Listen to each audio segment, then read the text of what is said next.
Right ఇక neat పిటిషన్లపై సుప్రీంకోర్టులో విచారణ గురువారానికి వాయిదా పడింది. అయితే ఈరోజు విచారణ క్రమంలో సీజేఐ పలు కీలక వ్యాఖ్యలు చేశారు. ఈ కేసు 23 లక్షల మంది విద్యార్థుల భవిష్యత్తుకు సంబంధించిందని అన్నారు. నీట్ పేపర్ లీక్ అయిందనేది స్పష్టమని అన్న సీజేఐ పరీక్షను తిరిగి నిర్వహించాలన్నది లాస్ట్ ఆప్షన్ మాత్రమే అన్నారు. ప్రతి విద్యార్థి కళ నీట్ జేఈఈలో సీటు సాధించడమన్నారు. అయితే నీట్ పేపర్ లీక్ అయిన విషయం స్పష్టమని, కానీ ఇప్పుడు తిరిగి పరీక్షను నిర్వహించడంతో చాలామంది విద్యార్థులు ఇబ్బంది పడతారని అన్నారు. ఇక ఎన్ని ఫలితాలు హోల్డ్లో పెట్టారని, ఎన్ని ఎఫ్ఐఆర్లు నమోదయ్యాయని ప్రభుత్వం లాయర్ను సీజేఐ ప్రశ్నించారు.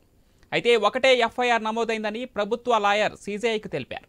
మరి ఈ నేపథ్యంలోనే ఎలాంటి తీర్పు వెలువడుతుందనేది సర్వత్రా ఉత్కంఠగా మారింది.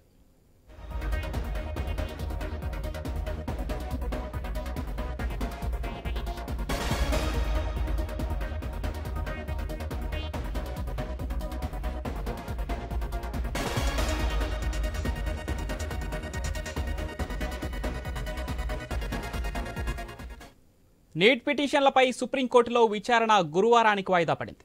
అయితే ఈరోజు విచారణ క్రమంలో సీజేఐ పలు కీలక వ్యాఖ్యలు చేశారు. ఈ కేసు 23 లక్షల మంది విద్యార్థుల భవిష్యత్తుకు సంబంధించిందన్నారు. నీట్ పేపర్ లీక్ అయిందనేది స్పష్టమని అన్న సీజేఐ పరీక్షను తిరిగి నిర్వహించాలన్నది లాస్ట్ ఆప్షన్ మాత్రమే అన్నారు.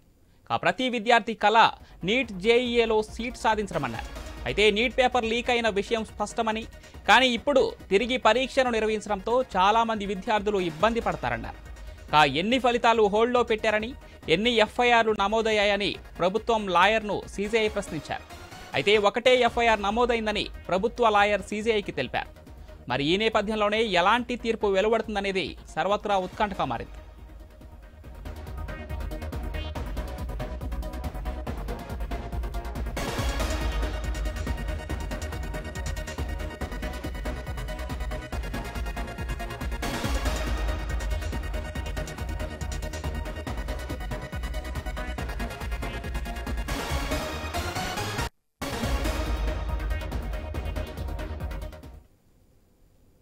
నీట్ పిటిషన్లపై సుప్రీంకోర్టులో విచారణ గురువారానికి వాయిదా పడింది.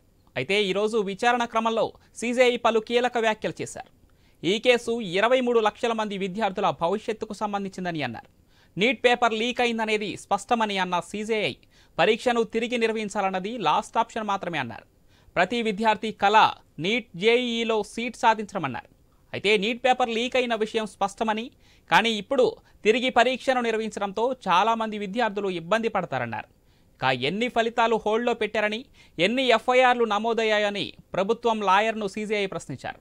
అయితే ఒక్కటే ఎఫ్ఐఆర్ నమోదైందని ప్రభుత్వ లాయర్ సీజేఐకి తెలిపారు. మరి ఈ నేపథ్యంలోనే ఎలాంటి తీర్పు వెలువడుతుందనేది సర్వత్రా ఉత్కంఠగా మారింది.